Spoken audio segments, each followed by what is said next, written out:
All right, I think we might make a start here. We're certainly excited to see a good crowd. It was an unknown variable in this session this afternoon, coming at the end of this conference. I'm a bit curious, maybe just in that front as we've gotten started. So for people in the audience, who's attended the conference here at Beck in the last week? Yeah, okay, so about half. And so other folks, so the rest of you from somewhere relatively local? People from Northern California, maybe I'll say? Great. Excellent. Well, welcome to this panel. We're going to have a panel discussion on international approaches to travel behavior change here this afternoon. We're going to have, structure-wise, I'm going to have just a couple of quick things to say, and then we're going to move into relatively brief conversations from our four great panelists here this afternoon. We sort of on purpose, it won't be a typical breakout with more discussion and more presentation and less discussion, but instead we'll have fairly short presentations, closer to the 5-minute range for each of the four people to introduce some key concepts and program examples from around the world. So we've got participation talking about programs in the U.S., Canada, and the U.K. And my name is Kevin Luton, and I'm with Urban Trends in Australia. And you may gather from my accent that's not where I'm originally from. So I've lived in Australia for about 6 years now, and before that had been involved in transportation demand management work around the U.S. For many years before moving to Australia. And one of the interesting dynamics for me, having moved to Australia, is that approaches to changing travel behavior in Australia are fundamentally different than the way things are done in the U.S., and what I've found is there's interesting complements between those different approaches. But Australia tends to take a little bit more of a behavioral approach, using a lot of techniques from the behavioral sciences and the social sciences to think about what leads human beings to change their behavior. So they do that really well. This is a sort of overarching generalized statement.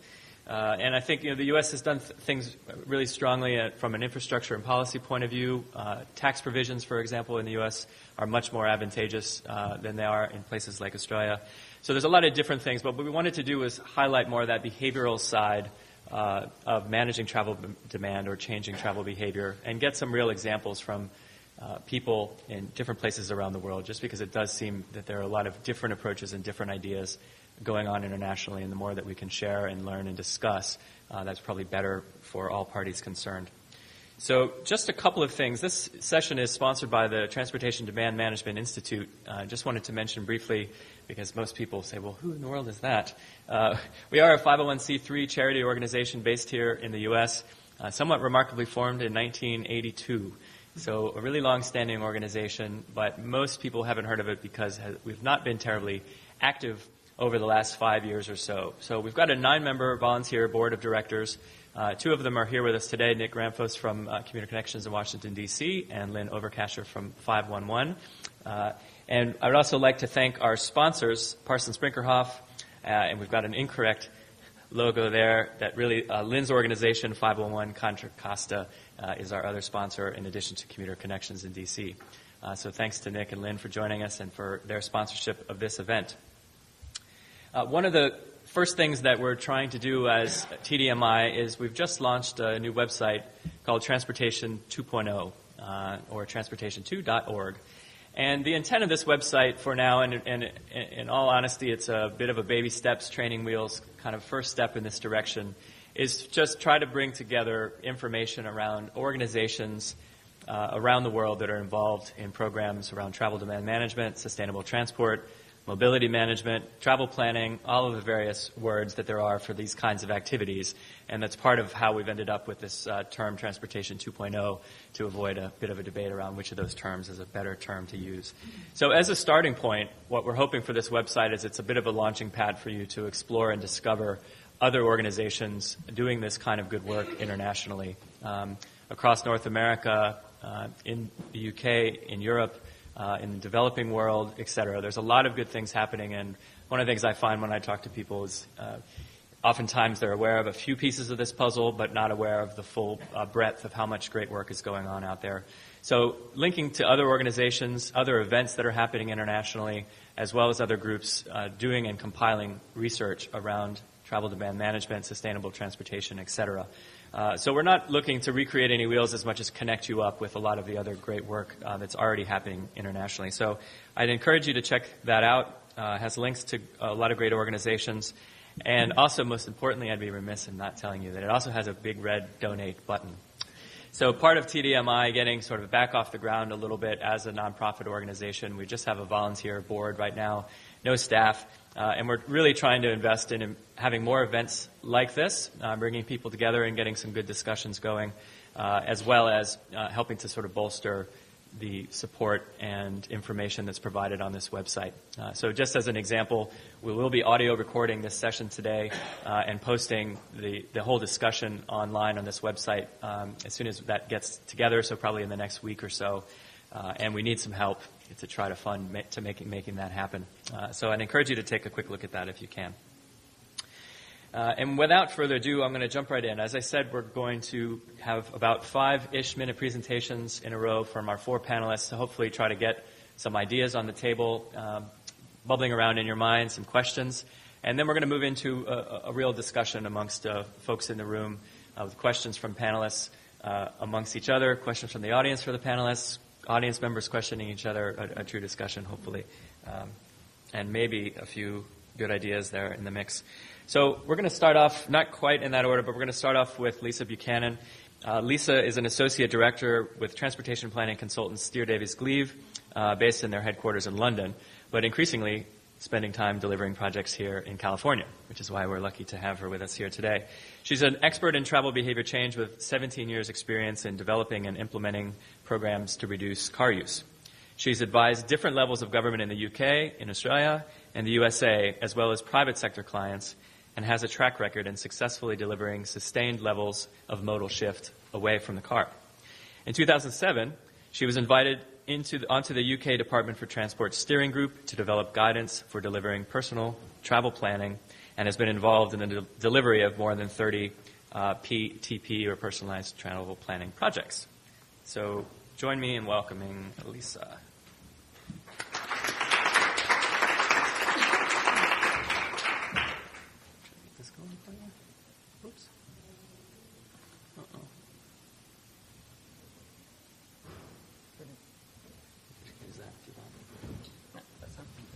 Thanks a lot, Kevin. Hello, everybody. Fairly long titled this presentation, Using Motivational Interviewing Techniques to Deliver Personalised Travel Planning, PTP, we call it, Examples from the UK. I wrote that title before Kevin told me we had 5 minutes each for the presentation. So I'm really going to get through little snippets and not say as much as I know I would like to, but we'll see how far we go. So PTP, or I think what you would normally term individualised marketing, or I've also heard smart trips, program names that these sorts of techniques are called here, but in the UK, very much personal travel planning. This is the definition within some good practice guidance produced by the DFT. It's on the Department for Transport's website, if anyone wants to have a look at that. It seeks to overcome habitual use of the car to encourage increased use of other modes, and achieved through the provision of information, incentives, and particularly important for me, motivation for people to make voluntary choices about how they might travel differently. If someone is really not quite getting this and asking me what I think it might be, it's very much for me, it's a conversation. Simply a conversation between 2 people that's going to start with, hello, my name is, and I'm representing so-and-so, and I'm here to talk to you today about how you travel around. Then we'll try and understand how that person currently travels around, focusing ideally on their car trips, but the reasons as well why they make that travel, and then try and understand what frustrations they have with their travel. And nearly everyone has a frustration with the way they travel, even if actually they're not a car user.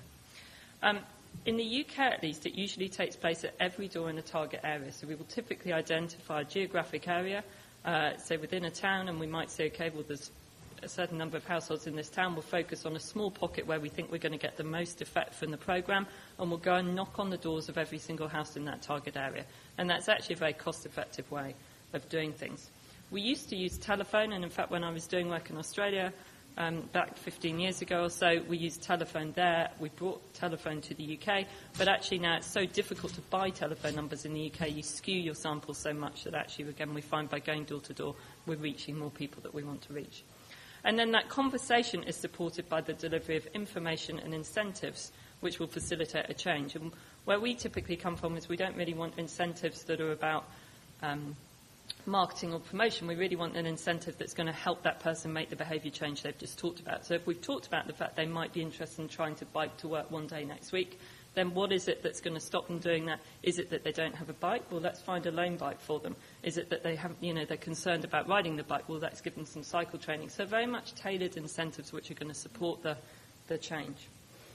How effective has it been in reducing car travel? Well, again, that same study I referred to says within the UK, PTP has been reported to reduce car driver trips by 11% amongst the targeted population. And I would say pretty much it ranges from town to town, but generally people would agree that a 10% target is a very reasonable target for anyone to set in implementing a PTP programme. Another quote there back from 2004. These programmes were first introduced really in the UK in the late 1990s, and I certainly worked on some of the early projects where we were just doing 100 households at a time, or 1,000 maybe. And there was an awful lot of cynicism, I suppose, and doubt about whether they really work. This is nonsense. This is too simple. It can't possibly work.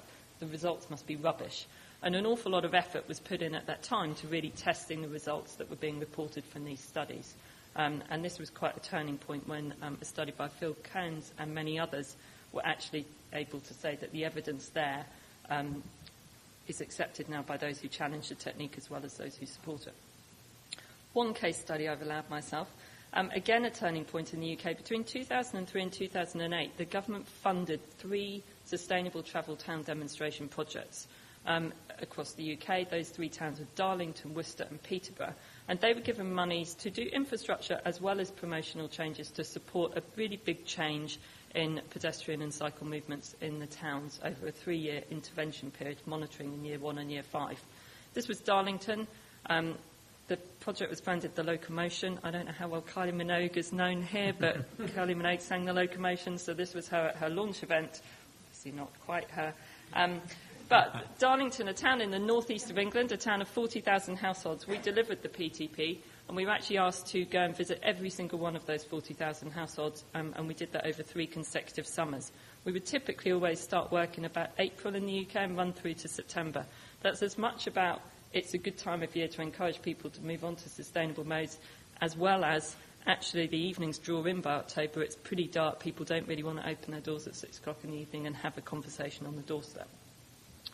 The household conversations considered all modes, and there has been some recent work which is cycling only. I would always prefer to talk to someone about all modes because you never know which mode makes sense for which person.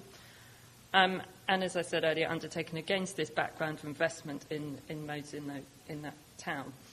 The impacts there, you can see really big increases in cycling, but obviously from a very low base.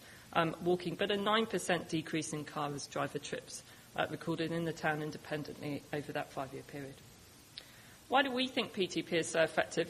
Three key things I'll pull out, and the first I'm going to talk about a little bit more about in about my minute left. Motivational interviewing, which is something that has had a long-standing history in the health sector and is used to help people overcome addictions such as drugs, drinking, smoking, etc. And it's something we heard about. And from our Darlington work, what I think had been assumed was that the reductions we were seeing was from lots of people making small changes. When we went back in Darlington and did some in-depth interviews with the people who've made change, we were actually finding it wasn't that. It was a fewer number of people making some really big changes. So what we wanted to focus on in our work going forwards, we're constantly reviewing our PTP delivery, was to make sure that we were having the best possible way of making long-lasting change. So a colleague of mine had read about the motivation interviewing. What could we learn from that about making sure that the change was big and long-lasting where possible? And this approach really seeks to get individuals to reach their own conclusion about the changes. So it's not about us going and offering information that will help them make the change. It's that conversation about them getting that sort of click moment where they realise they want to make a change and what that change could be. And it uses some really simple techniques, such as asking open questions, really active listening on the door, affirmations, reflections and summaries. And we would typically train our travel advisors who go door to door to use these techniques in their conversation. We also really strongly believe in a targeted approach. So actually I wouldn't necessarily go back to Darlington now and say yes to all of those 40,000 households, but where are the 15 that are most likely to make a change? And we have a way that we choose those households. And I've talked really about the tailored resources. Again, with clients, we don't usually go in and say, yep, give us every piece of promotional literature you've ever produced about transport in this area. Let's try and pick out the 5, 6, 8 key things that are really going to support behaviour change, and often that might mean developing 1 or 2 new things as well. So in terms of motivation and why don't people change?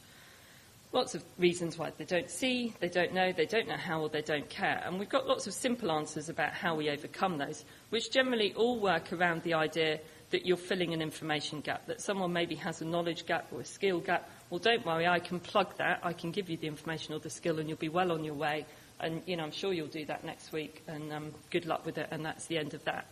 What we really think is it's a bit more complicated, and that comes back to trying to get the individual themselves to identify the idea that they want to change, to commit themselves to that fact they want to make that change, and then we're really there to facilitate that through perhaps offering some information and incentives to support it.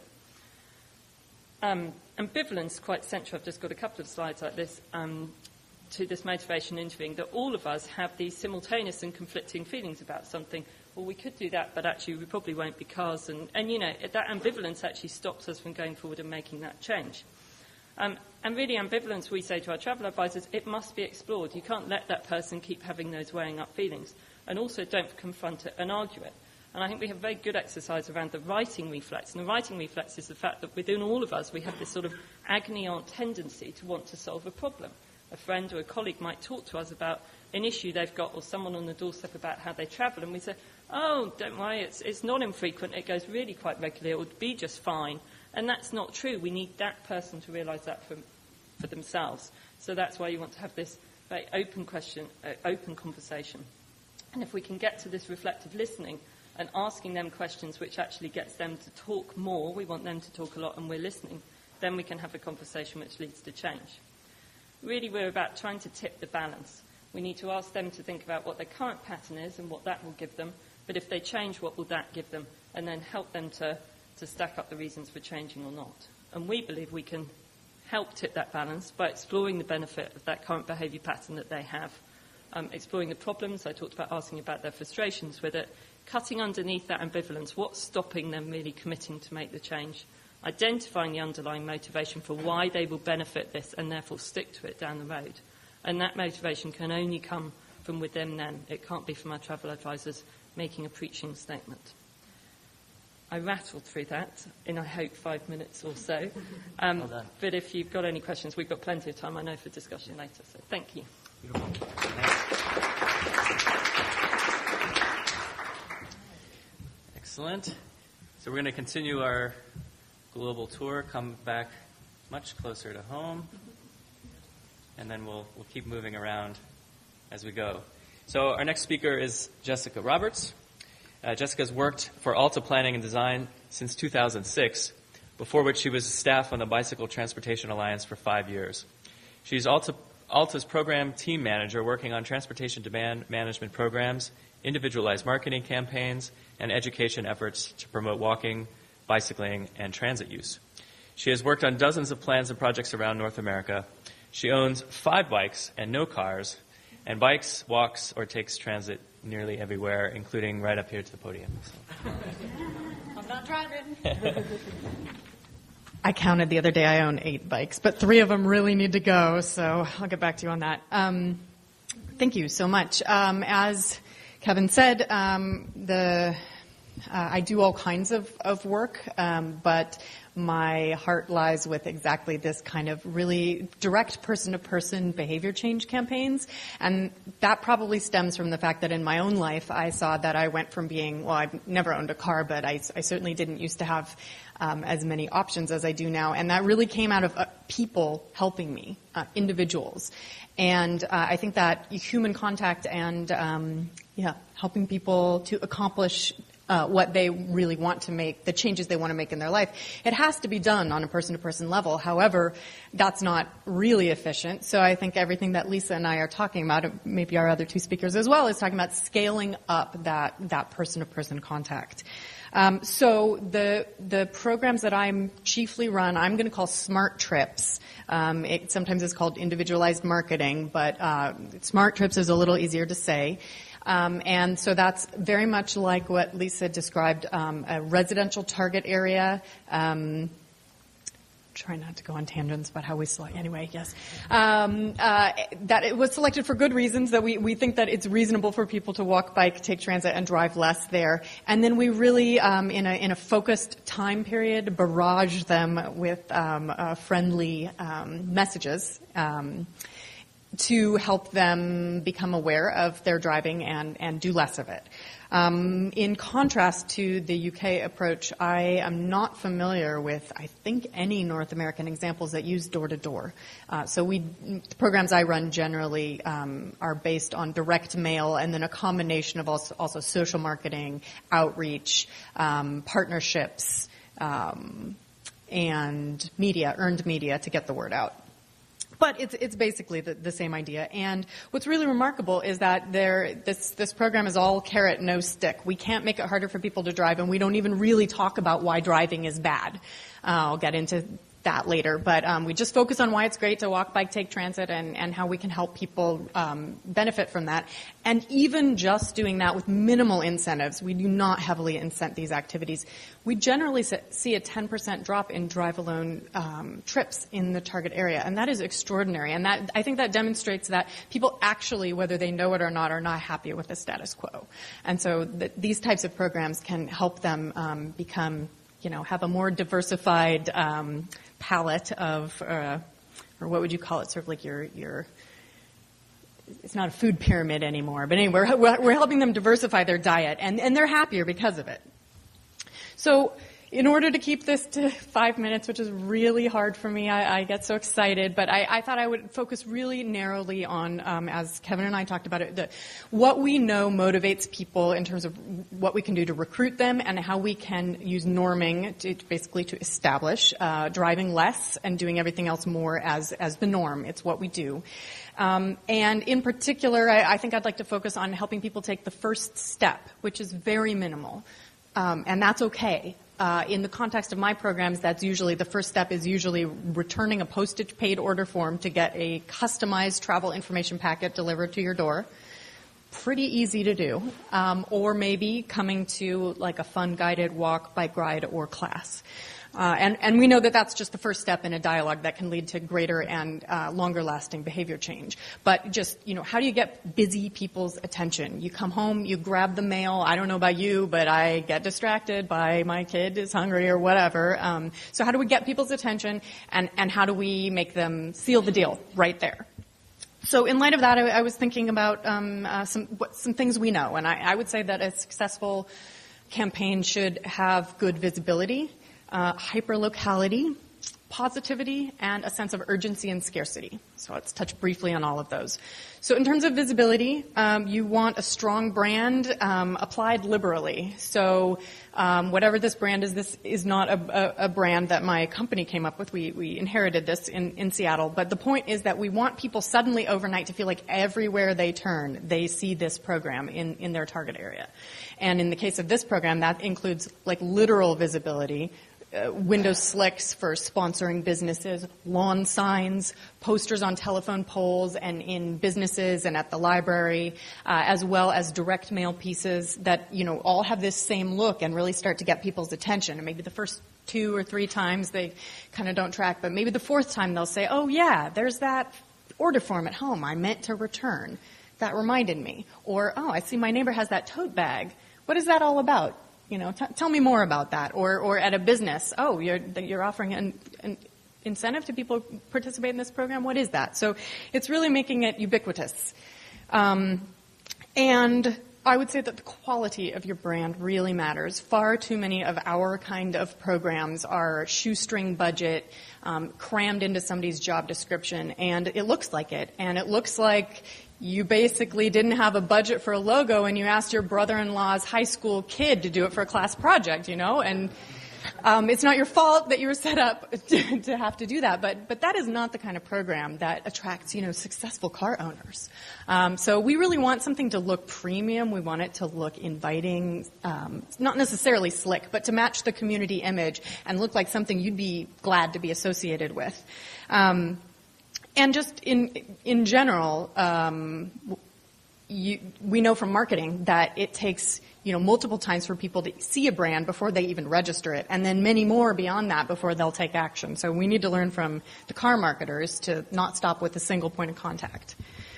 And then we also know from both conventional marketing and politics that the more local, the better. So in the context of my programs, that can start with the branding. If it's at a community level, then the project name should include the community name. If it's at the neighborhood level, unless the neighborhood is not really recognized, if people don't really talk about the neighborhood, or if it's too hard to describe, you have 5 neighborhoods and it would be too long, don't. But if you possibly can, make the name of the project apply specifically to the people for whom you are designing the project, you will get their attention. They'll be like, oh, you created this for me. I want to know more about that. It extends, possibly for the branding too, you might choose the logo to actually represent a community landmark. You should use only local photos, and preferably real people who actually live in that neighborhood, and let people know that's who it is. You can, in your communications, I think doing profiles of actual neighbors who are making these changes and why they like it, using their own words, is a great way to not put people on the defensive and to demonstrate that it's possible. People are enjoying it. People just like you. And then in terms of events, also the more local, the better. And that's also just to get people to prioritize it. If you just say, hey, we're going on a walk on Tuesday afternoon, come along. Well, I'm pretty busy. But if you say, we have the local arts commissioner who is leading a one-time only public art walking tour.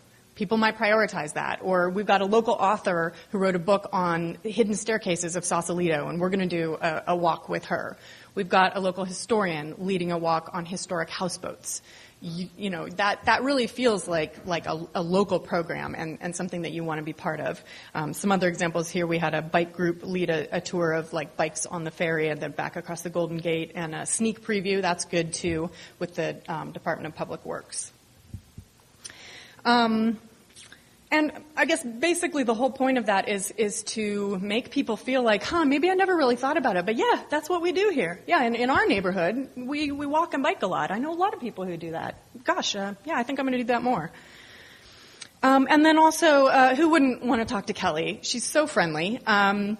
So that sense of, I like to call it relentless positivity, is so important, and to never have a conversation that makes someone feel judged or makes them feel like you want them to change or what they're doing today is not acceptable, but to open the opportunity for dialogue about how they would like their travel behavior to be different, and then support them and encourage them and give them materials and experiences that allow the first and then subsequent opportunities to try that behavior be positive.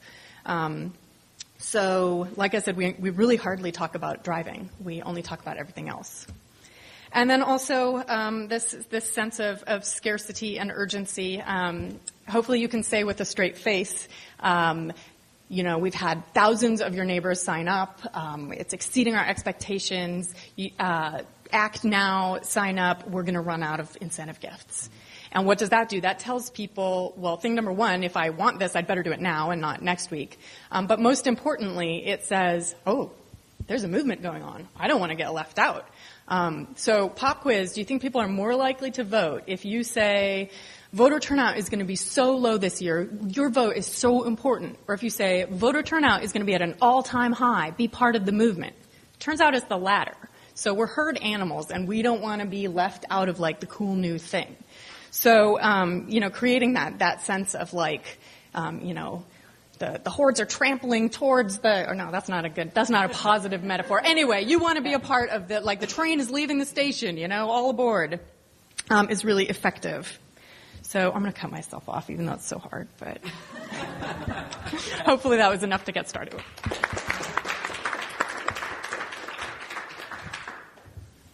Brilliant, that's great stuff. So we'll continue our tour, but we're also going to, our first 2 presentations were largely on the residential front, and I believe our last 2 presentations are going to shift us a little bit more into the workplace or employer front, but I think we'll start to see some overlapping principles across all of these as we go.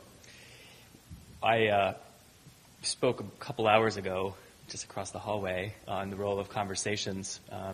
And it's been interesting the last few weeks because the role of the sort of post-analysis of the election season and the role of the get out the vote ground game played in the election seems to be getting a lot of attention. And the New York Times had an article that Obama's team had a quote-unquote dream team of behavioral scientists working with him that was part of that get out the vote campaign. And one of the major things they talked about were the successful things that they found about getting people to actually go vote, which is a much more complicated behavioral action than deciding whom to vote for, involved human conversations and conversations between volunteers with people and people one to another. So rehearsing techniques.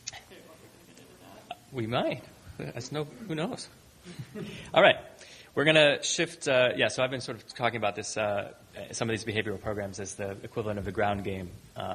So it's sort of the ground game of behavior change, maybe, are these on-the-ground behavior programs. So let's shift back to the East Coast of the U.S. And our next speaker is Elizabeth Floyd. She's a business development manager for Arlington Transportation Partners, which provides transportation expertise and services to businesses, residential communities, and hotels. She works with Arlington County employers and property managers to promote alternative transportation to employees and to residents. Her clients are PBS, Windrock International, Conservation International, and many federal government defense contractors. Now, she grew up right here in Sacramento, so she's not far from home. And when she grew up, she rode light rail to babysitting jobs, rollerbladed to college, to work in college, and toured with Disney on Ice, possibly one of the largest van pool programs in the country. With 17 years' experience in theatrical wardrobe and costuming, including 7 years working on Broadway, 2 degrees in European history, and a brief stint working for a human rights nonprofit organization, Elizabeth is happy to promote the car light lifestyle for Arlington Transportation Partners. So, welcome, Elizabeth.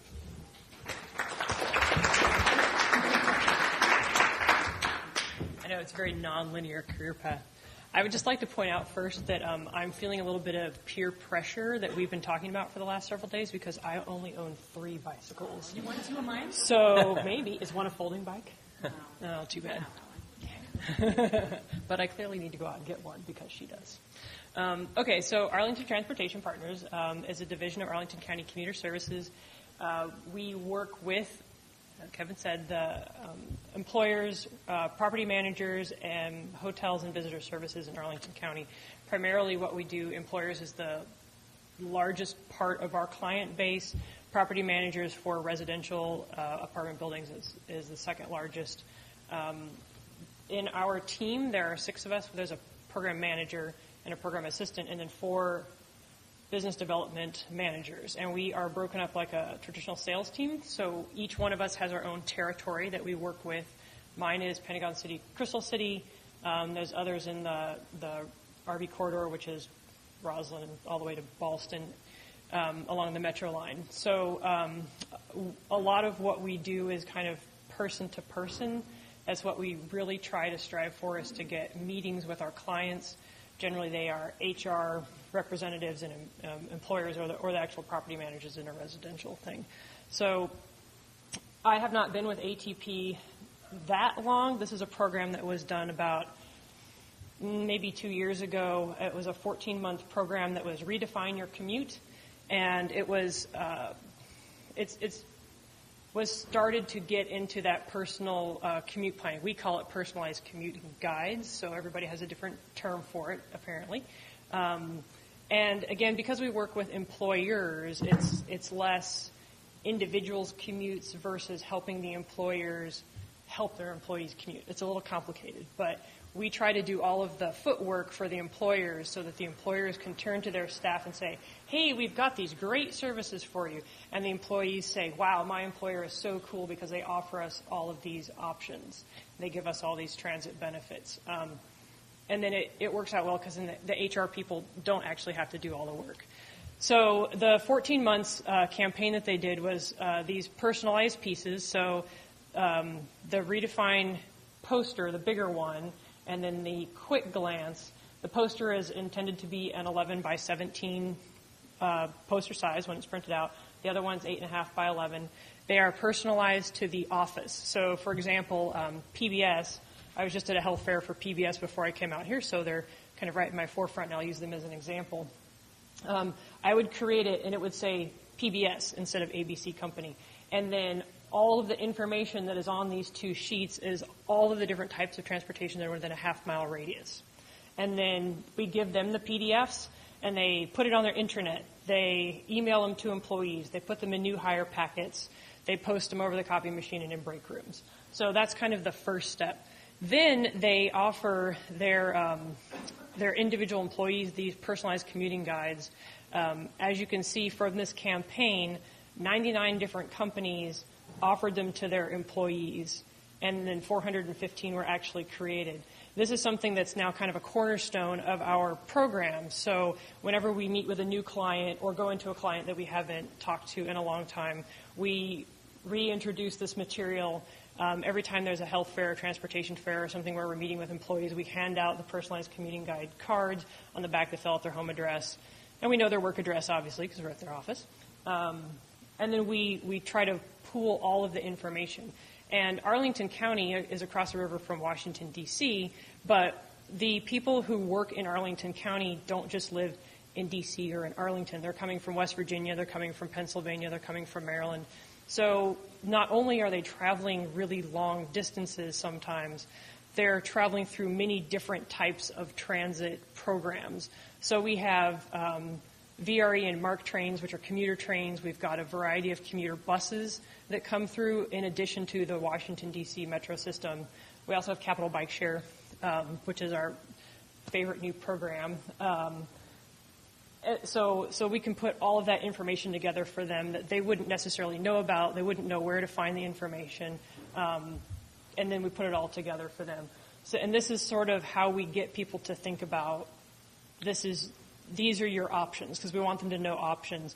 And it said car light. I haven't actually owned a car in 15 years, so I like to say go car free, but that's not possible for everyone. So we try to talk to people. Why do you want an alternative? Why, what do you not like about your commute? Okay, you don't like the cost of it. Well, so did you think about, a Metro card, or did you think about, try to have that conversation with people to get it started. So this is something that's become our cornerstone. Oh, here we go. These are the events in the 14 months. They did 88 client events, both employer and residential, and that meant they saw over 13,000 individuals. So it's something we continue to do, but not on the big scale that this particular program was. So we've piggybacked on that, and we did Healthify Your Commute and Prepare Your Commute. And Healthify Your Commute we did this spring. It was just sort of a way to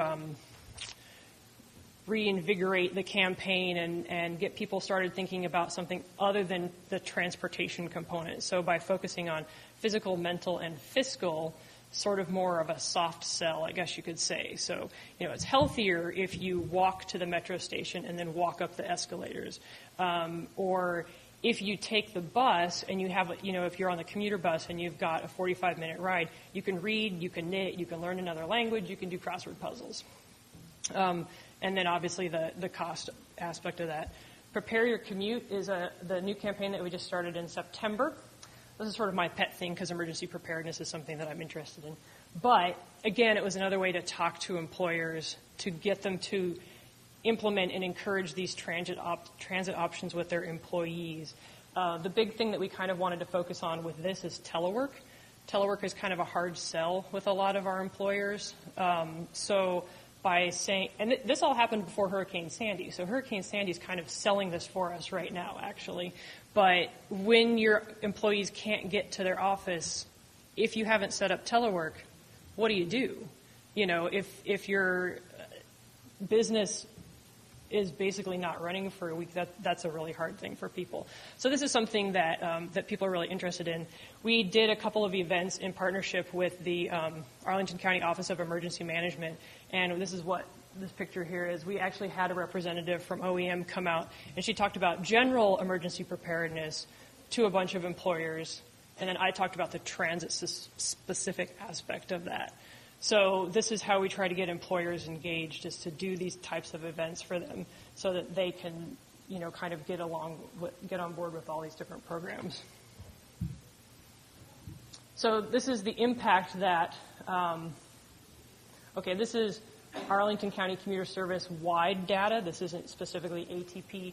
ATP is that big 61% employer services arm of it, though, and the employer services daily impacts. That's data that we have another arm that's the mobility lab, and they do all of the research type of end of things rather than the actual outreach. And this is the data that they've compiled from all of the work that we've done. I think that's as of September this year, but I don't remember off the top of my head. So all of those meetings with all those employers, 61% of our single occupancy vehicle trips reduced. And and that's it.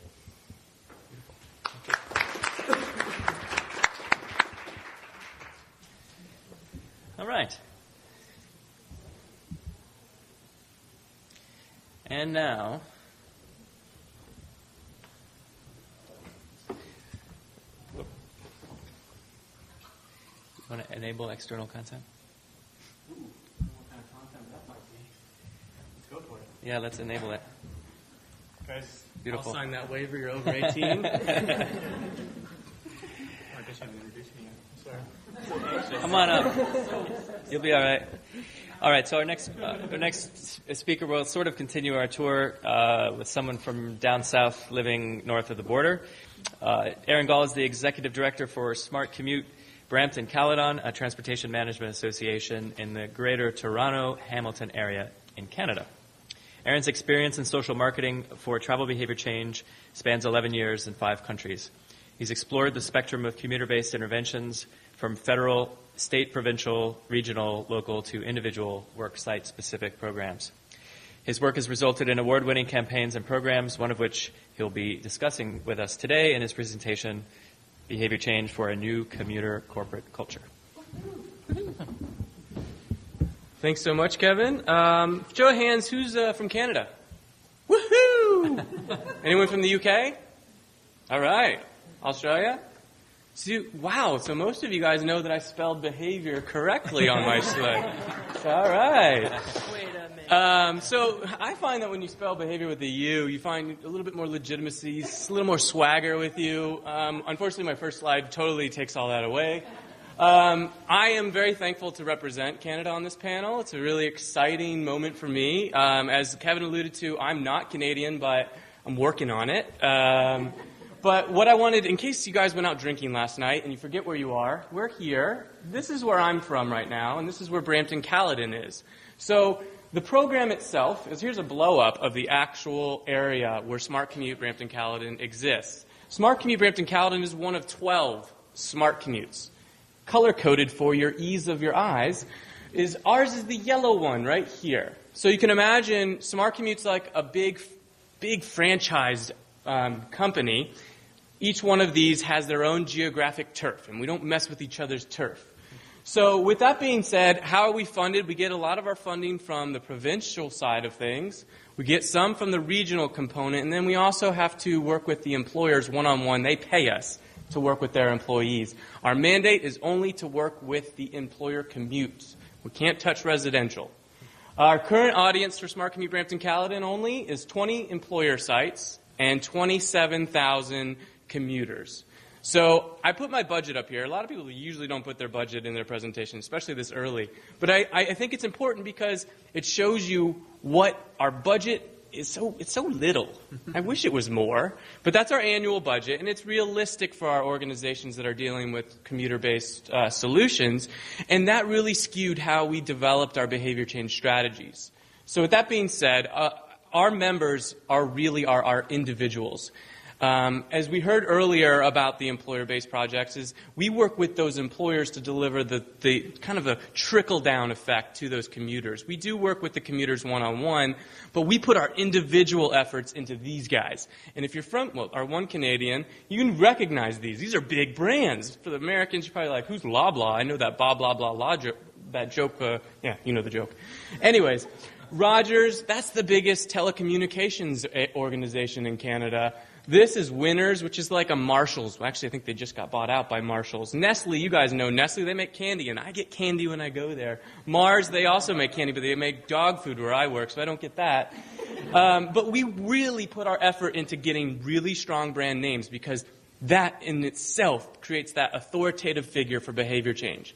So, moving forward, we built our approach around these 4 things. Psychology. I'm a big fan of psychology. I took it during business class. I never really understood why, but now it all makes sense because behavior change rests so much on it. Behavioral economics. If anyone went to the neuroeconomics section earlier during the BEC, fantastic stuff. I get so jazzed up when I think about why people make decisions based on their behavioral economics. Segmentation, 180K. We can't do much. We can't do it for everyone, so we try and parse it out and take away all the people that really aren't going to change behavior and get rid of them now, so we segment them out. And then business metrics. That's the one thing that we add to it because these employers, they want to have us talk like them. They don't want us to talk like, we want to make everything green, woohoo! They want to talk about what does this do for our return on investment because they're paying me to deliver these things. So they want me to use business words. If you got to see Kevin's presentation earlier, he talked about a recipe for success. This is our recipe for success, our intervention styles that we use. The work-based intervention style is the one that's our bread and butter. Segmenting is basically that other part of taking out everyone that's not going to do the behavior right now, and we just don't worry about them right now. Maintenance marketing, a lot of people love to do the marketing stuff. Let's do Twitter. Let's do something great with a poster.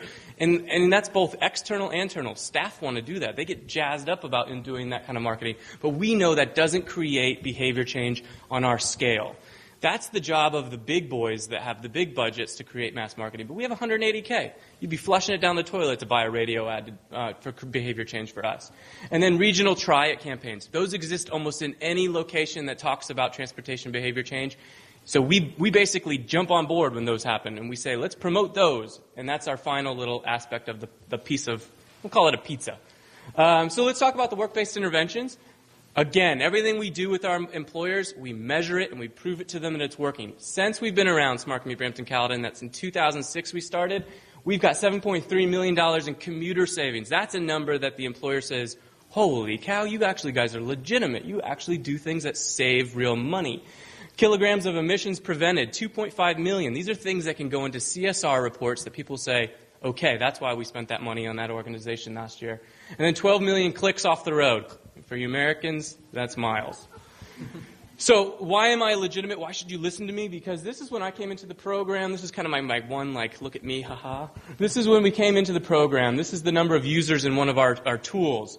And this was status quo. This was acceptable. This was good for our budget. But I thought, no way, we should do so much more if we actually want to actually create behavior change.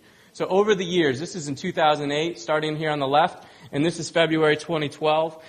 You could see the almost exponential growth we've been able to achieve. And it's not through just getting people into the system. It's by finding the right people to get into the systems to change their travel behavior.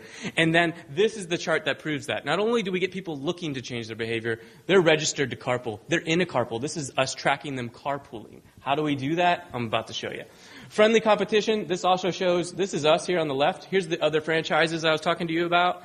That shows you we have one of the smallest budgets of the 12. We have the best results of the 12. And then something we're really proud of and we always tell our members.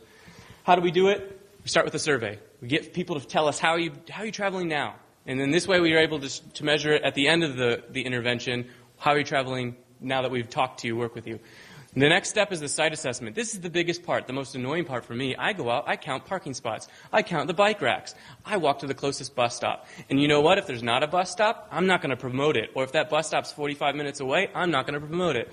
If there's no way to bike there, not for you guys. So we try and skew out anything that's not realistic right now because you know what? I'm not in the business of building bike lanes. Someone else is. I'm going to work with what I have.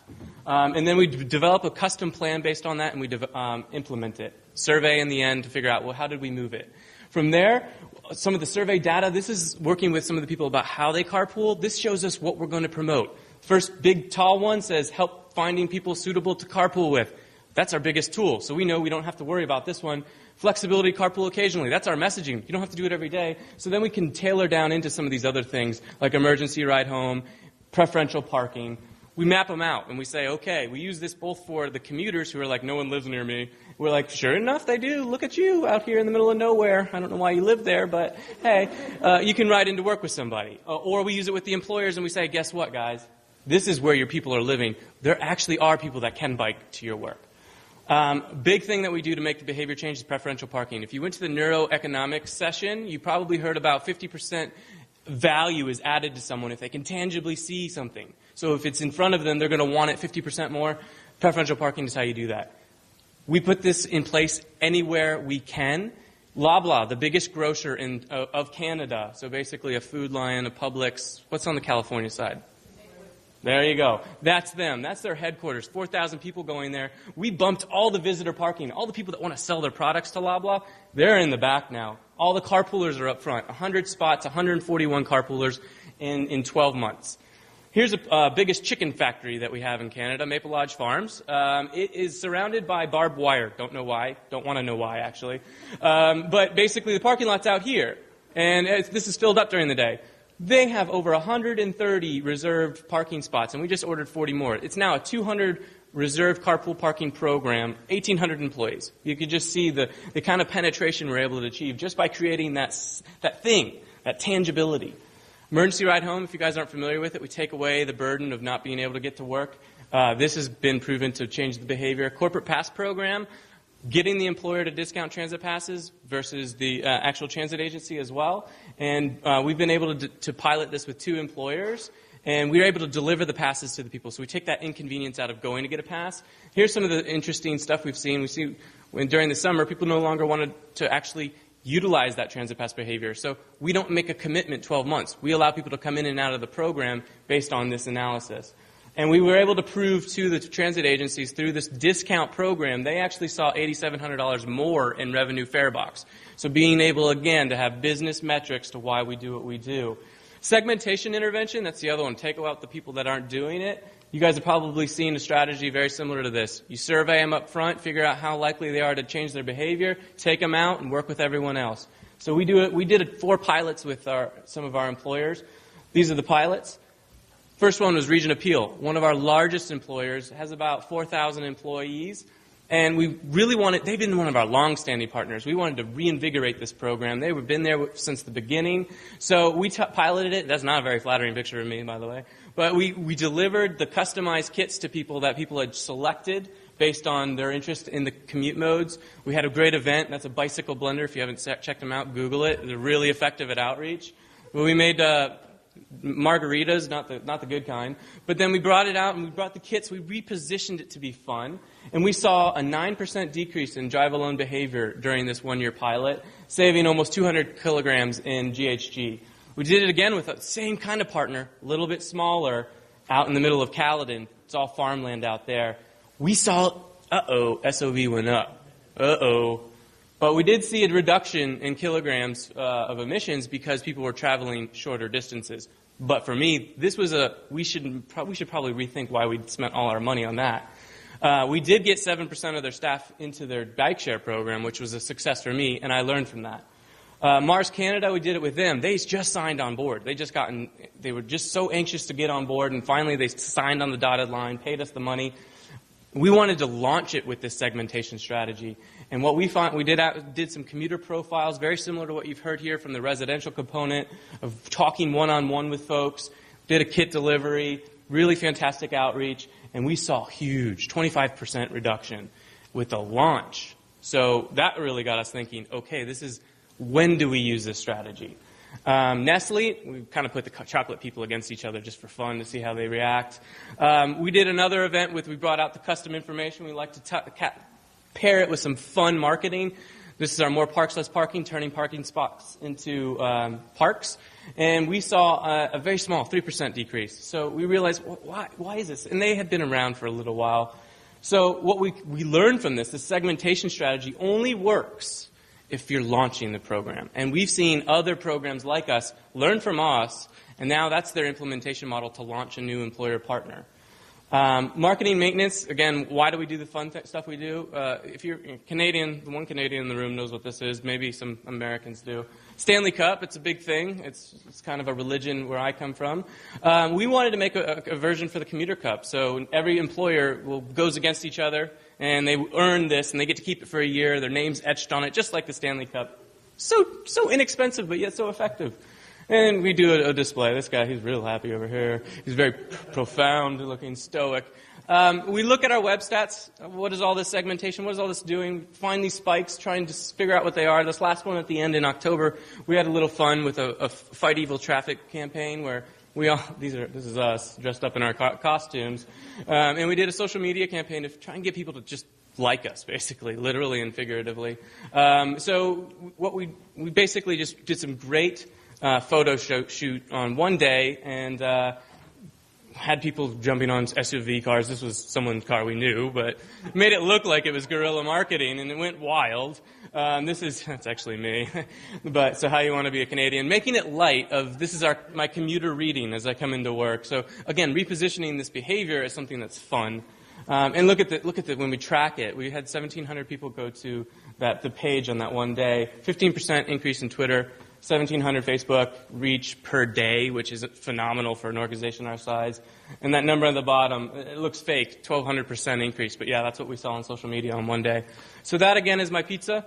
And this is my contact information. Thank you guys for your time.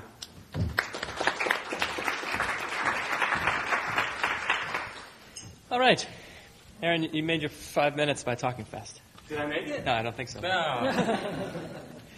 All right. So we've got roughly half an hour or so for discussion, and a little hard to start. So we covered a lot of ground there, covered a lot of countries and some very different approaches in some ways, where we looked at residential versus employer, with a lot of other commonalities. So different engagement methodologies, from workplace settings, obviously, to the residential settings of door-to-door, phone-based, et cetera. Different techniques involving conversations, helping people with personalized plans and personalized information, and different types of messages, and the sort of role of branding in some of that puzzle.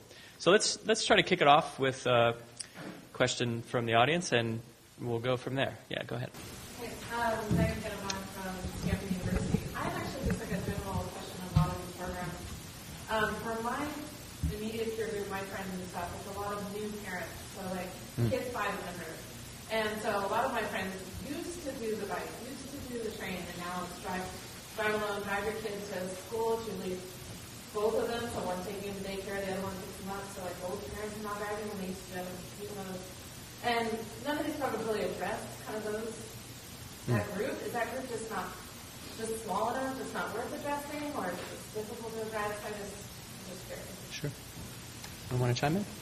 Grab the microphone. Start by actually saying that's what I quite like about our residential door-to-door approach, because you genuinely never know who's behind the door, and you might meet a new mum who's got a 2-year-old and a baby, and you'll understand what their challenges with the way they're travelling, and they might say exactly that. Well, I used to bike, and now, and you might still be able to talk through a way that they can change, and maybe their options are more limited. But I would certainly never say we're trying to exclude them, and I certainly know we talk a lot about different seats you can buy for children of different sizes, to go on the back of bikes, or, getting cycle training when the kids are a little bit more grown up. So I would say don't exclude, there are ways. I think you see a lot of it coming from how these things are funded, too. So, generally the employer-based TDM is coming either funded by the employer or funded by, congestion mitigation programs, which is one of the reasons why the residential is harder to fund. But it's hard for me to think of the organization whose charge it is to specifically target those people, or the funding source that would be super excited to invest in that strategy above others. That said, I also know that psychological research has shown that those inflection points, the moments of habit flux in people's lives, can result in very dramatic changes in their travel behavior, for better or for worse, since we all have an opinion. And so I think that it is a productive line of inquiry.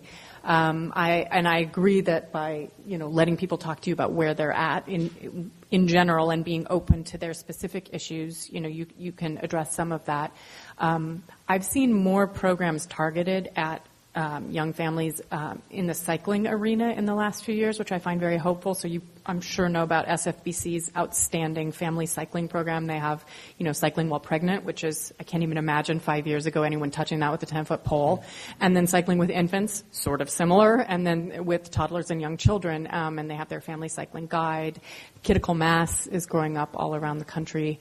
I see a lot less of it in the transit arena. And again, I think that has to do with funding.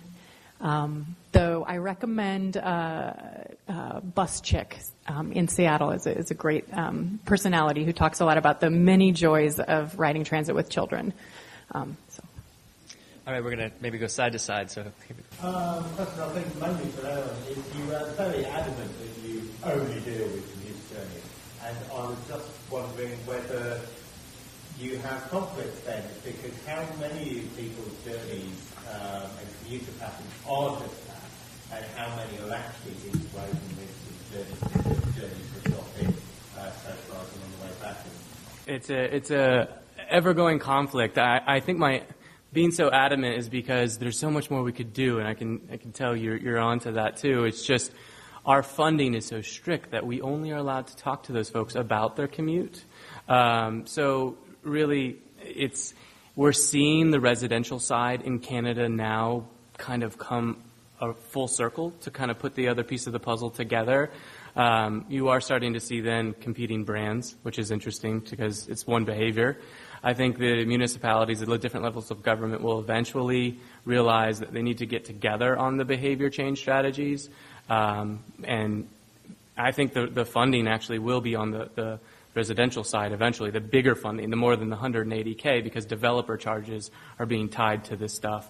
So, when they develop 6,000 houses, they're going to get $2 million for TDM being what we do, and that's a lot more for 6,000 houses versus my 80,000 commuters I'm trying to work with.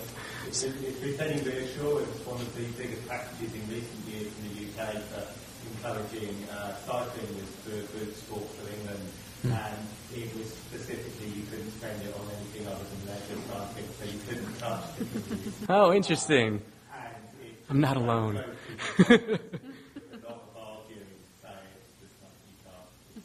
Yeah, we've got to iron it out.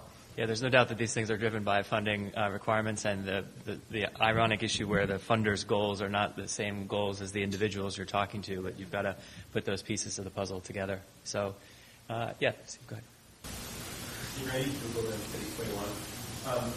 Can you massively scale up personalized trip planning with a couple of the state DOTs in the U.S. that are pretty progressive? And so Brian Larford from Washington State DOT was talking about putting trip reduction on the same economic analysis that they do highway expansion projects. So he said, I have to spend $1,000 for X many miles reduced in demand, or I can get reduced supply capacity. And it seems like sort of the numbers you're talking about now are really cost effective. You're talking about $100 per intervention on a person, and if you cut 2,000 miles, and that's 5 cents per mile. Just sort of quick math, which I think is really competitive compared to infrastructure expansion projects. Yeah, so because we're recording this, I'm going to actually repeat the questions because I'm not sure they'll come through on our recording as well. So the first part of that question is, can you scale these personalized programs? So if we're talking to people on a one-on-one basis, it's certainly a question that I hear a lot, which is, oh, well, that's great, but you can only do that with 200 people. So that's the first part of the question. And then the second part is, when the cost benefit analysis of this work is done, to what degree might DOTs and others look at these and realize they're quite cost-effective ways to go? So anyone from the panel want to try to chime in? And use the mic if you can. Sure. I think you can definitely scale them. I think there's some ways of doing that. So I certainly don't go for this blanket approach that actually if a single town or city's got funding, will go to every household. We should still only focus on the households we think that it's going to make sense to. And I would say on costs, certainly what we've been finding in the UK, and I think our numbers are lower than the numbers I hear quoted here. We've just, we are putting in a bid this week to target 23,000 households, and the cost per household of that is £15, which I don't know, is probably $25 a household for each of those households. So I think these programs, because of the efficiencies in the way lots of the sort of prep work's done now, really the cost is in the payment of the staff who are going out doing the conversations. I think they really are very cost effective, and it's just, have you got the skills to manage that number of people over that big an area? And then bear in mind that seasonal thing I talked about really wanting to work in the summer months of the year rather than the winter, and how you might do that in a large-scale program. But for me, absolutely. One other quick thing I'd mention is that certainly in the UK, we've had cities like Transport for London have got very concerned about how you would roll this out on a big scale. And for them, we piloted some ways that they wanted to look at how people would opt in instead of us going out with, it'll be much cheaper if people opt in. And we did a project three maybe years ago, out in West London in one borough where we had all these different ways people could opt in. And I'll be honest, it was pretty much a disaster because people don't want to opt in.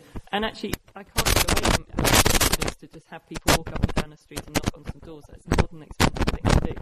And yet all the opt-in things are much more expensive. So that would match I'll chime in with just a few Australian things as we go, but that would match, I think, what we found, that going out and directly recruiting people turns out to be cheaper than waiting for them to come to you because of all of the market research and marketing work and kind of uncertainty you get with that kind of an approach versus you can guarantee a fixed number of results when you go actively recruit people. Certainly the cost per household definitely goes down as you scale up. So you get a lot of efficiency as those things start to happen. And I think the other variation in cost is around just the depth of the intervention. So the program I was talking about, we had 4 or 5 different individual conversations with each person. And obviously that sort of adds to the cost as you go. So. I guess I'd just say that a talking point I've always liked is that when people hear the cost of these programs, they're like, oh, that's so expensive, $150,000, you've got to be kidding. Well, that's less than the cost of like a single new signal, much less widening an interchange. So if we look at an actual 10% reduction in driving trips, that often is the scale that bumps things into like hardscape, capacity increases, which are permanent and which do a lot of damage to the human environment. So I've always felt like trying to connect the dots in that way that, it's comparable to hardscape improvements. Only we don't have to keep planning for growth.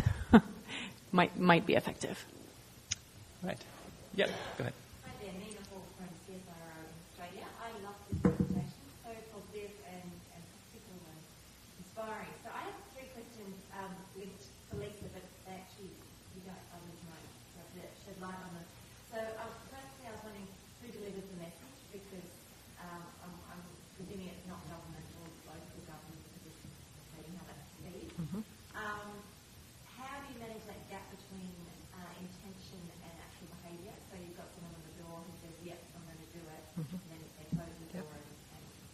Who knows? Yep. And then thirdly, have you checked it a longitudinal evaluation to see whether those good things maybe will come up? Yep.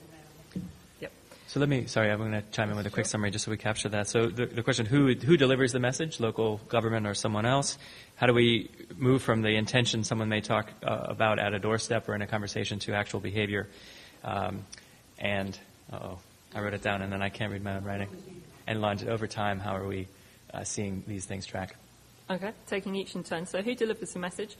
Local government actually is quite well respected in most cases in the UK. So actually often they will say that they're working on behalf of Bristol City Council, for example. That said, there are some places where we always test that and someone will say, no, that's not the case.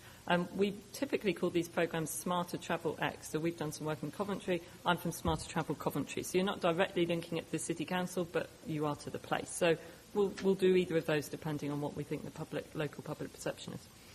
The gap between intention and actual, we see that very readily in that we do a customer satisfaction survey. So approximately a week after anyone's received their follow-up sort of paper resources and any support, whether it's loan bike or whatever that they're going to get, we will make a call, which is a customer satisfaction call to say, did the advisor call? Did you find them helpful or not?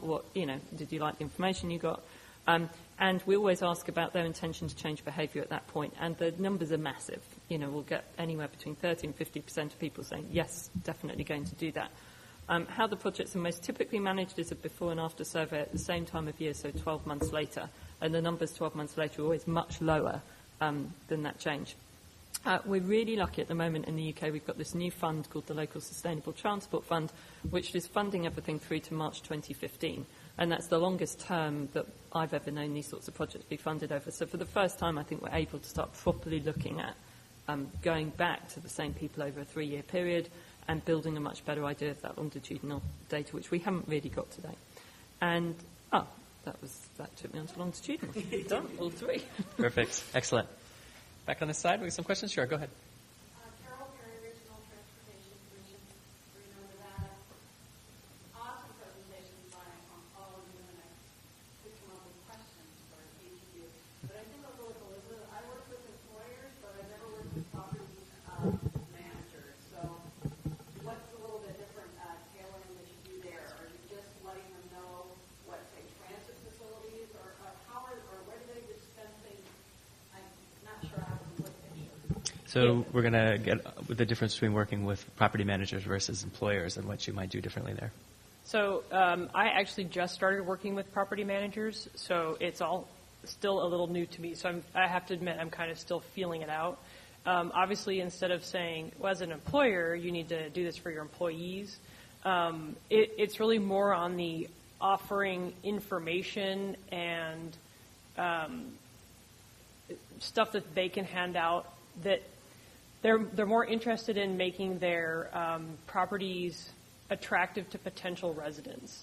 So if they can say, and I mean, Arlington, everything is pretty much on the metro, and my territory is in Crystal City, Pentagon City, which there's metro stations right there. They're easily walkable. That's a big sell for people, especially people who work at the Pentagon. So they're already into that. But we have found that the property managers change frequently. And so we spend a lot of time going back to the same place. One of my colleagues, that's all she does is residential, and she goes back all the time and trains the new person about these are the different options that you can offer your people. This is where you can find the information. We have a service guide that's created for each property. Something that the properties are getting into is bulk purchasing of capital bike share. They have like a 24-hour passcode, so they can buy those in bulk and then promote them as, as a resident, if you have guests who come into town, we can sell these to you, have them available. So it's kind of the same, really, but they're just not offering the Smart Trip transit information. I don't know if that really answers it or not, but it's kind of more informational than actual setting up of the benefits. The only thing that I would add to that is we've seen that we've restructured our before survey when we work with, say, a property manager so that it is amenable to the retrofit for lead, and then even having another survey that we can offer and conduct for the property managers so that they can earn some really, really valuable lead points. Don't know if there's a demand in your geography for lead building certification, whether it be retrofit or first time, but the survey component that you can offer, you guys are probably already well equipped to do. Just change your questioning a little bit and your analysis a little bit, and you're a lead consultant, basically. Great. Yep.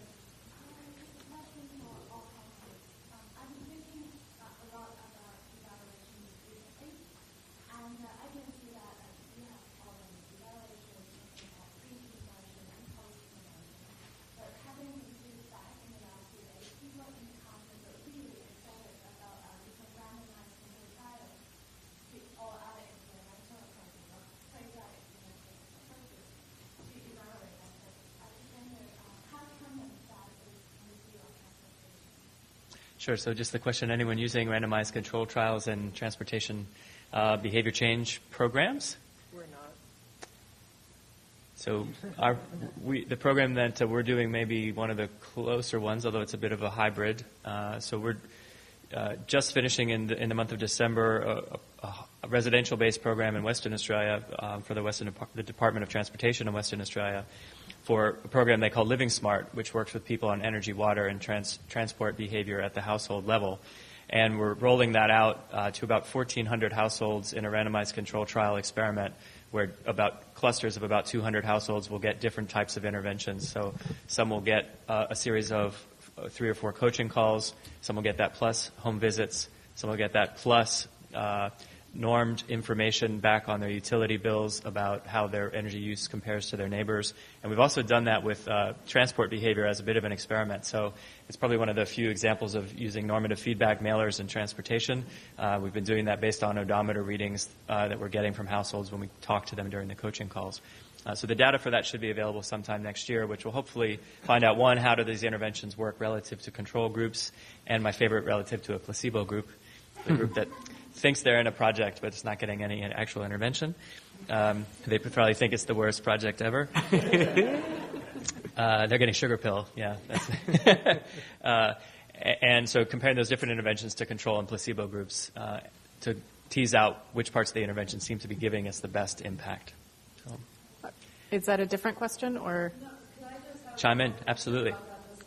Yep. Like, how have you been handling that? Because that's normally always one of the dilemmas. You need to find people who are unlike people. You need to find one person, group of people, and you can say you're going to be part of this research, but you're not going to get anything.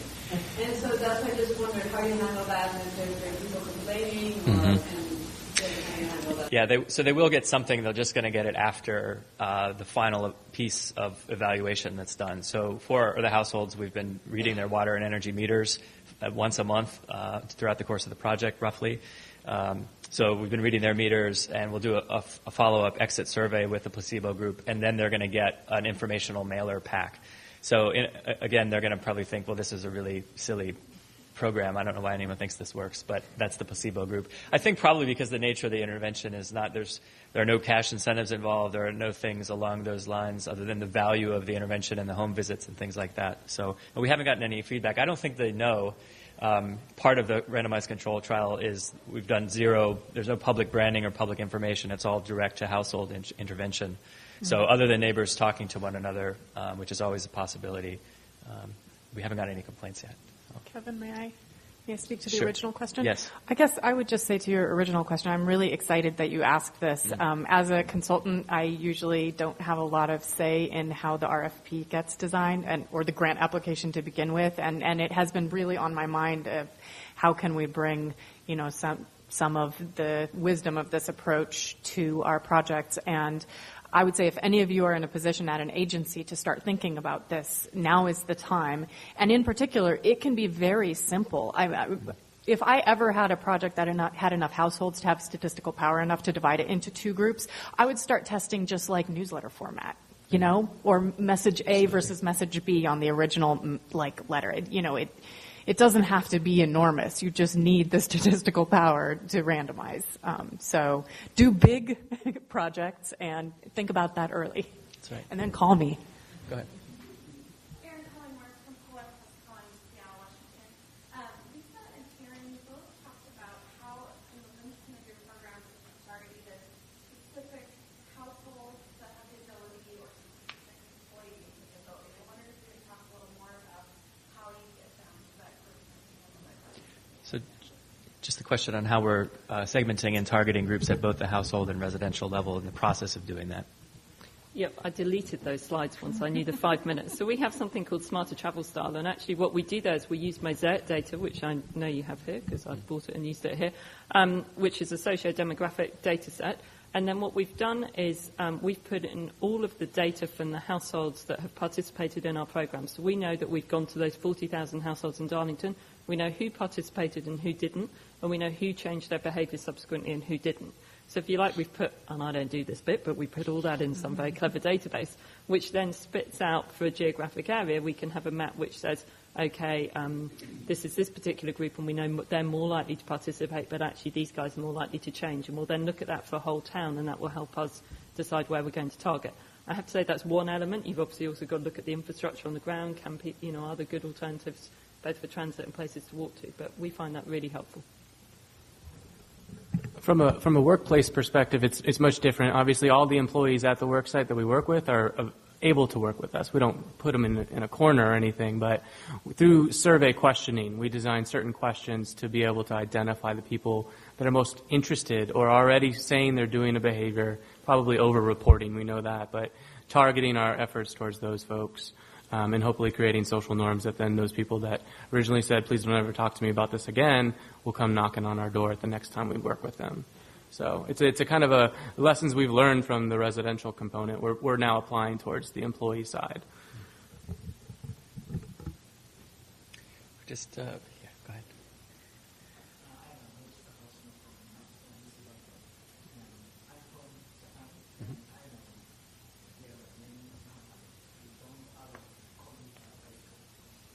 Mm.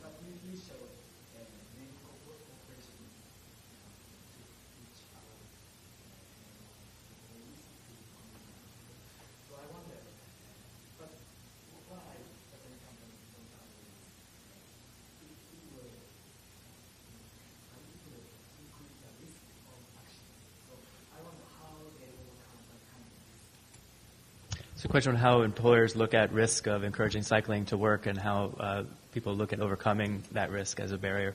And I'll start by saying we haven't overcome it completely, because even that giant grocer Loblaw, don't tell them I told you this, but they don't want us talking about bicycle. They don't want it in our vocabulary. They don't really have secure bicycle on site in places that I could even identify if I wanted to. They just put it aside. But what our other employers and how we position ourselves is we say, we're your advocate. You don't think it's good now. Let us either prove you wrong, or two, we're going to work with the local governments to identify the gaps in the safe, secure commute by bicycle. And that's our role. That's how we're going to work with the employers to fill that gap. Because, I mean, in Brampton and Caledon, we're talking about farmland that's being redeveloped. They didn't think about bicycles, so I personally don't promote it until the bicycle lanes are there. But it's moving it inch by inch. And if you let them think that way and just let them be, then they'll continue to think like that. So we find a way to push it forward without being aggressive or naysayers towards their preferred approach. I would just say that I actually don't think this is a risk in the U.S. Not a lawyer. Don't play one on TV. Don't even have a law blog. However, I have had to do a lot of research on this issue in the context of safe routes to school, where it is a crippling fear on the part of school districts and cities.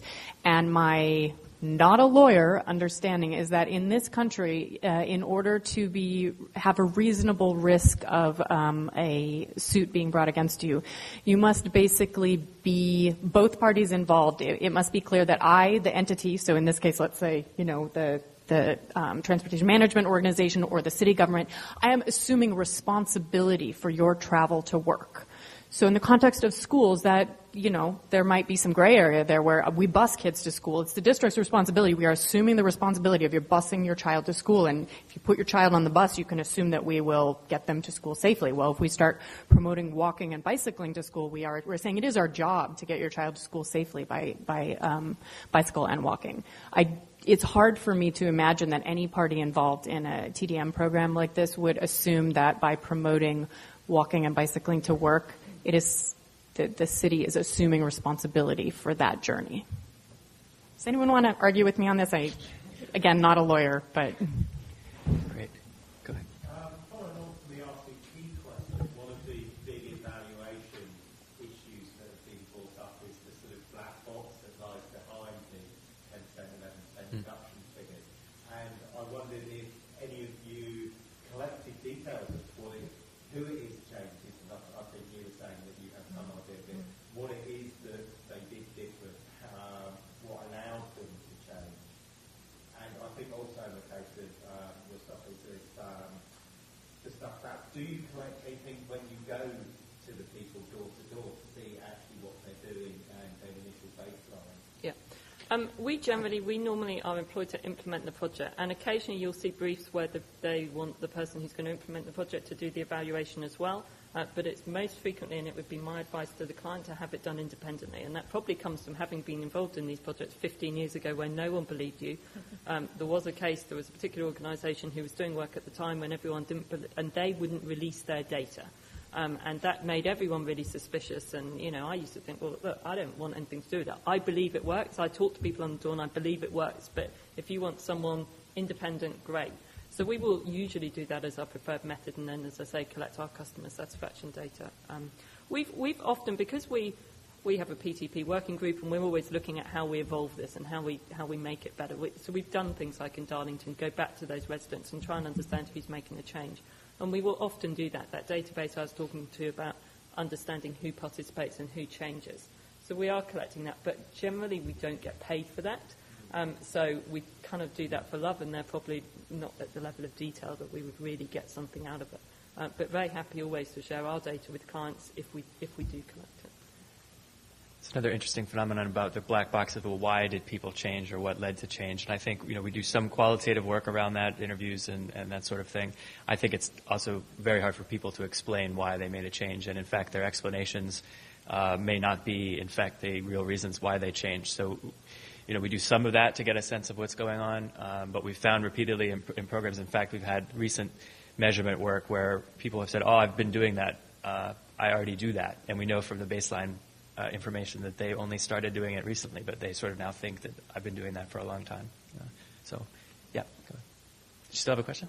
Yeah. Well, I was just going to comment on the safety factor Okay. in Japan, and I think there's a number of studies that show that the health benefits outweigh the actual risk of having a crash with 20 to 1. And that's something I've seen in UK studies and in American studies. I don't know what. Yeah. So.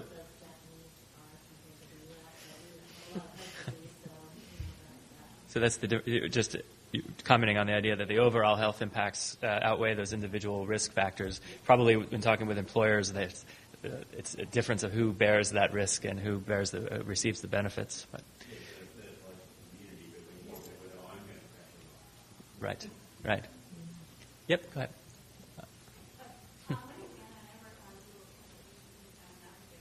Right now I've been dabbling in targeted marketing to employees sort of a new territory.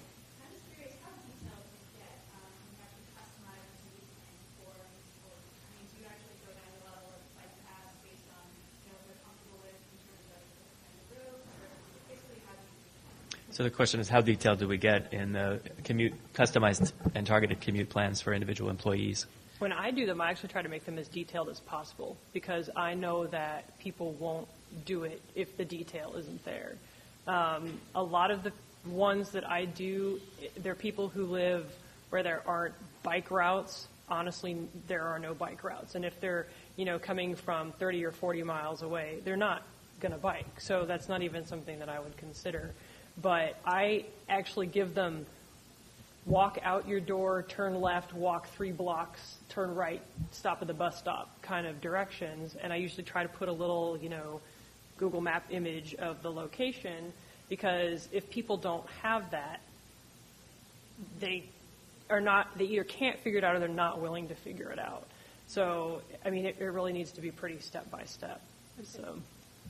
I'll speak into the microphone so we can record it. And then do you walk them through that? Like you're sitting down with them and actually covering the step-by-step? Sometimes it depends. Usually we just email them a PDF version of it, and then I will call if I can and try to get them on the phone and talk to them about it, and then try to follow up with them and say, did you try it? And then come up with a list of reasons why they haven't tried it and, sort of keep following up. But yeah, because just having it doesn't mean that they're going to do it. And I don't know that the 4 of us do that with all of our individual people. I think it just sort of depends on which, business manager, how they want to tackle their clients. So.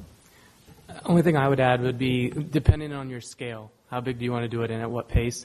We've done a $2,000 employee commuter profile project, and it took all of our resources, our whole team's resources. But then we did a relocation for 75 people that worked at Willard Meats, and we gave them 4 options in order of time and money savings, and showing them, okay, if you bike to work, which is feasible, you're going to save all of this. But if you can't, you can take transit, and we tailored it in that kind of hierarchy. So and we did a similar follow up where you send it to them, and then you work with them one on one on what their thoughts were and questions. So it's all scale. The reason I asked her about whether you review it with people is that this probably came up earlier in the conference, but this idea of rehearsing with people in advance of a behavior change is very important and effective. So, for example, for Get Out the Vote now, if you've had your door knocked on, which I'm sure you're a 4 of 4 voter, so you wouldn't have your door knocked on, but instead of just saying, oh, hey, we're out tonight because we want people to remember to vote next Tuesday. Are you going to vote? Yeah, great. You say, okay, when are you going to go?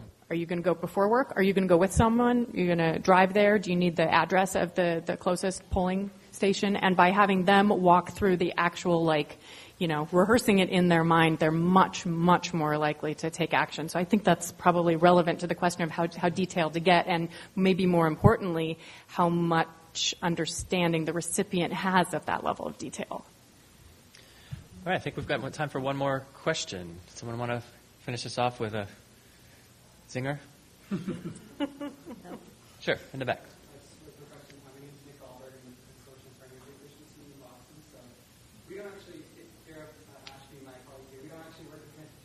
Perfect. And so my question is, a couple of you spoke to this, but I was really going into more detail on two things. One, do you have any success in marketing these options to people and connecting them with maybe data provincial or national, U.S. customized commuter check kind of programs? And then also, did you have any success in engaging various levels of government that might be interested in greenhouse gas emissions statistics, because clearly have shown that that's a big factor? So links to commuter checks or transit pass programs and links to greenhouse gas emissions from a government funding point of view. I'll let you guys start thinking about it, and I'll answer from Canada's perspective. We don't have as many taxable rebates that the United States has for commuter checks and things of that nature. There's a 15% tax credit for transit passes that you can have on the federal level. We promote it. We promote the heck out of it, but we have no way to measure it, so we don't really put it at our forefront because we can't prove to anyone we did that. But we do utilize it as a carrot. So there's a little tidbit. You guys want to? I think I can just say in the UK, greenhouse gas is just not as much on the agenda as it is here. And we have our own targets, etc. But in the way that I've just heard it talked about in this environment, we just don't seem to be on that same level. So wrongly, but I don't know about greenhouse gases. I mean, I know Arlington County is very. They recognize that Arlington County is 26 square miles. It's a very small county. And the region will continue to grow, but there's no place to put in roads. So their concern is really getting cars off the road first to reduce congestion. And then everything else is a really great benefit. Yeah. I agree that the driving factor behind most many anyway, especially commute programs, is congestion mitigation, air quality, and that's CMAQ, CMAQ, which I'm sure if any of you work in TDM, is the single most flexible and in many communities biggest pot of money available for transportation behavior change programs. So, of course, if you're reducing vehicle miles traveled and reducing congestion, you are also reducing greenhouse gas emissions, and that could be what perhaps nudges you, makes your grant application really competitive, even for CMAQ. And it's easy to calculate. If you're collecting the CMAQ figures, then you can convert that to GHG, no problem.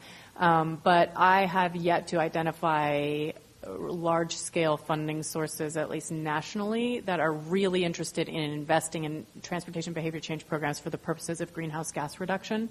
So until we have that, I don't think you're going to see tremendous interest in – that won't be a driver for how programs are set up. Lynn, do you want to comment? Yeah, I will briefly. In the San Francisco metro area of California, we have mandated requirements. A lot of our funding comes from your district funding. So all of our vehicle mile travel reduction is translated into emissions reduction. We have climate action plans. Every jurisdiction in the state now is required to have a climate action plan that's directly linked not only to their employer-based transportation, but also residential. They have municipal climate plans. So all of their own city employees, for instance, they have to show how they're going to reduce emissions. So it's a big deal in California. And all of my funding, I translate from vehicle miles to vehicle miles to emissions.